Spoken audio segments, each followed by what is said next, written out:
तो रिसेंटली हमने एक लाइव वीडियो में चर्चा करते समय ये बताया था कि जो इस्कॉन है उसके द्वारा रामायण भी पब्लिश की जाती है, जिसमें कि राम भगवान की जो पर ब्रह्मता है उसको पीछे करते हुए स्लोली थोड़ा सा वहाँ पर भी कृष्ण जी को ही उनसे सुपीरियर दिखाने का और जो है वहाँ पर उनको स्थापित करने का प्रयास किया जाता है रामायण में।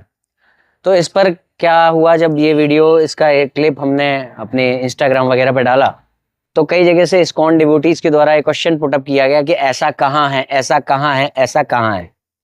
तो सबसे पहले मैं आपको ये जो रामायण दिख रही है स्क्रीन पे, इस रामायण में युद्ध कांड में जब सीता मैया वापस आती हैं, युद्ध समाप्त हो जाता है, उसके बाद सीता माता को जब ग्रहण करना होता है और राम भगवान अग्नि परीक्षा के निमित्त थोड़ा सा ऐसा अपना भाव प्रकट करते हैं कि वो जो है सहमत नहीं है सीता माता की वापसी से।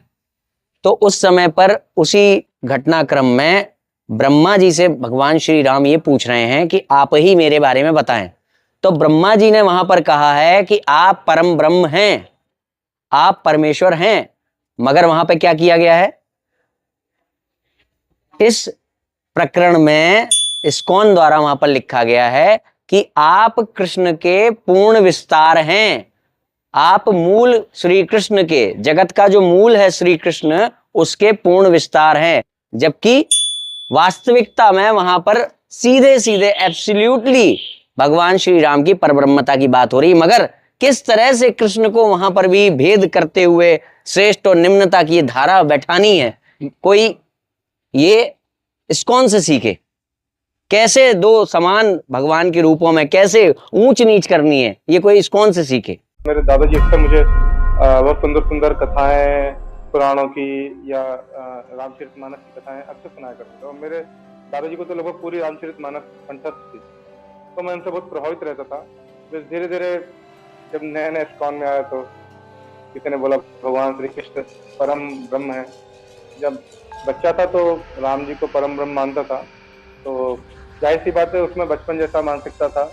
हमारे जो कृष्ण है वो प्रभु रामचंद्र से भी ज्यादा मर्सीफुल है, ज्यादा कृपालु है, ये हम प्रूव करके दिखाएंगे। तो कैसे बोले पुजारी? तो देखो, जब प्रभु रामचंद्र आए थे और उस समय शूर्पणखा आई उनके पास प्रपोजल लेके कि मुझे आप स्वीकार करो, तो प्रभु रामचंद्र ने क्या किया? शूर्पणखा का उसका कान काट दिया, उसका नाक काट दिया लक्ष्मण को बता के। तो उसको ऐसा ट्रीटमेंट दिया शूर्पणखा को रामचंद्र ने, तुम्हारे रामचंद्र ने। लेकिन हमारे कृष्ण ने वही शूर्पणखा जब कुब्जा बन के आई तो कुब्जा का उद्धार किया कृष्ण ने। तो भगवान कृष्ण ज्यादा कृपालु है प्रभु रामचंद्र से। फिर दूसरी चीज, जब सीता माता आई थी फिर से रावण से, उधर श्रीलंका से फिर से आई थी सीता, तभी प्रभु रामचंद्र ने उनकी अग्नि परीक्षा ली।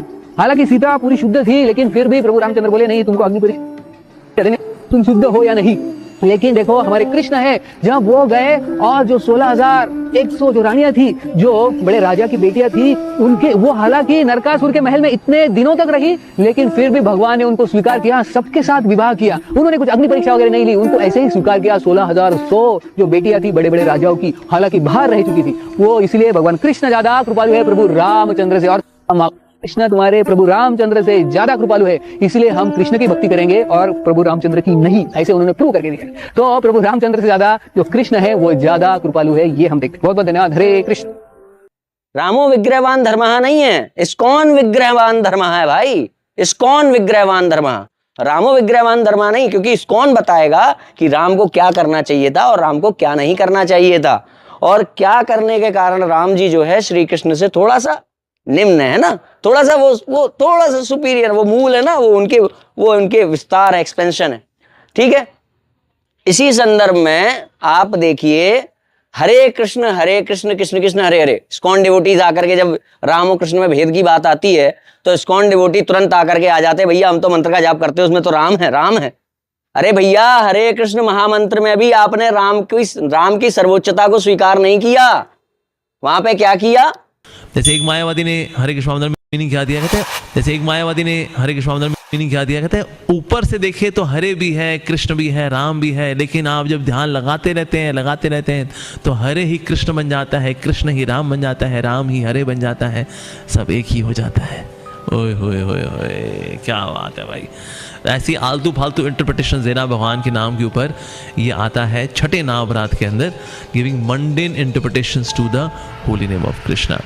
तो इससे हमें बचना चाहिए, तो हमें प्रमाणिक अर्थ लेने चाहिए। प्रभुपाद जी ने बड़ा सुंदर अर्थ दिया है हरे कृष्ण महामंत्र का, और इसके अलावा गोपाल गुरु गोस्वामी ने, विश्वनाथ ठाकुर ने, इसमें बड़े अच्छे अच्छे मीनिंग्स दिए हैं। किसी ने अगर हरे का मतलब हरि भी दिया है, किसी ने हरि का मतलब श्रीमती राधा रानी भी दिया है, तो इस प्रकार कृष्ण भी दिया है, राम का मतलब राधिका रमन नाम। So we take the meaning from the acharyas, और एक्चुअली चैंटिंग करते वक्त वी शुड डू मंत्रार्थ चिंतन कि हरे कृष्ण का मतलब तो है राधा और कृष्ण, मगर हरे राम का मतलब क्या है मालूम है? राधा रमण। वहां भी कृष्ण ही है। राम का मतलब राम नहीं है, राम का मतलब भी कृष्ण है। कृष्ण का मतलब तो कृष्ण है ही, मगर राम का मतलब भी कृष्ण है। अच्छा, कहीं कहीं पे पूछा जा रहा है, जब ये बात आती ना हरे राम का मतलब क्या है, तो किस तरीके से कैसे भाव आ जाते हैं मुंह पे सत्यता बोलने में। तो वहां पर क्या कह रहे हैं, कुछ लोग इसको बलराम भी मानते हैं, कुछ लोग इसको राम। मतलब कृष्ण का मतलब तो बिल्कुल एब्सोल्यूट कृष्ण है, मगर राम का मतलब एब्सोल्यूट राम नहीं है। वहां पे दिक्कत है मानने में कि हरे राम जपते हैं हम, तो वहां पे क्या कहेंगे, राधा रमण है उसका मतलब जो है वो बलराम भी है, कुछ भी मान लो। तो ये सारी चीजें। और हरे कृष्ण मंत्र को थोड़ा ब्रेक डाउन कर सकते हो? हरे क्या है? राधा रानी का एक नाम है। राम बहुत सारे लोग समझते हैं ये जो त्रेता युग में थे राम, ये वो वाले राम, बट यहाँ इस मंत्र में वो राम नहीं है। राम का मतलब होता है जो हर जगह रमण करने वाला, मतलब जो हर जगह मौजूद है, और सब जगह कौन रमण करता है? कृष्ण। तो यहाँ जो नीचे वाले मंत्र में भी जो राम है वो कृष्ण ही है, और हरा जो है वो राधा है। इवन केवल हम ही नहीं, वहां से जो आने वाले डिवोटीज है ना, वो पेन और कॉपी ले करके बताते हैं कि राम जी जो है कैसे एक्सपेंशन मात्र हैं, 12 कला के हैं। और ये देखिए आपके ही इस्कॉन वालों का ये कमेंट देखिए, इसमें क्या लिखा जा रहा है कि भैया हाँ ये बात सही है कि वो अवतार हैं उनका, और वो कृष्ण जी स्वयं अवतारी हैं। और जबकि हमारे शास्त्रों में क्या वर्णन है, जो भगवान श्री राम हैं संपूर्ण कलाएं उनके अधीन हैं। भगवान श्री राम पूर्ण हैं, हर प्रकार से पूर्ण है, सभी तरह के प्रमाण आपके पास प्रस्तुत हैं। और ये हम पर कहा जाता है कि भाई हम जो है हमने जो है वो जो रामायण की बात की थी कि वहां पे जो पूर्णत्व है उसको स्वीकार नहीं किया गया, कैसे वर्ड्स को ट्विस्ट करके थोड़ा सा वहां पे कृष्ण की राम के अगेंस्ट।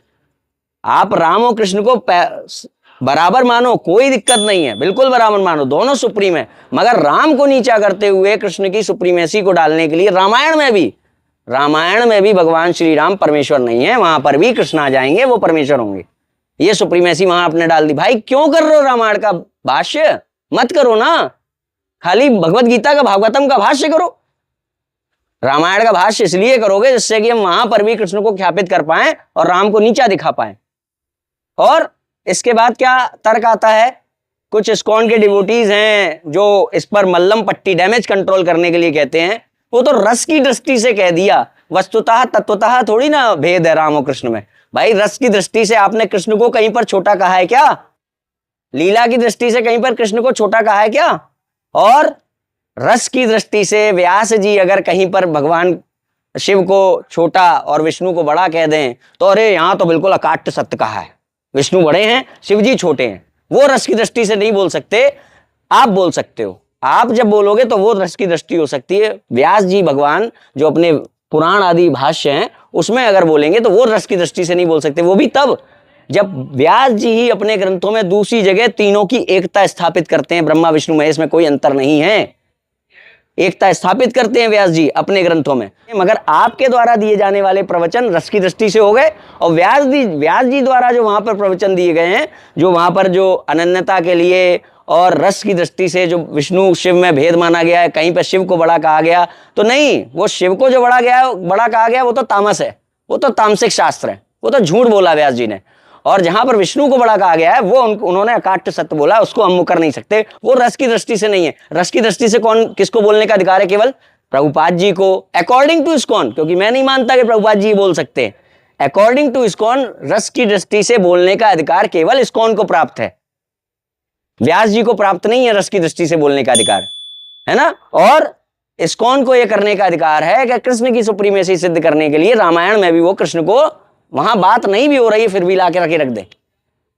और इस्कॉन को यह अधिकार है कि वो राम जी को नीचा दिखा सकता है, वो शिवजी को नीचा दिखा सकता है, वो माता भगवती को नीचा दिखा सकता है, मगर वो रस की दृष्टि से, लीला की दृष्टि से कभी श्री कृष्ण के बारे में इस तरह की बातें नहीं कर सकता, है ना। तो ये सच्चाई है जो आपको बतानी थी। जय श्री राम।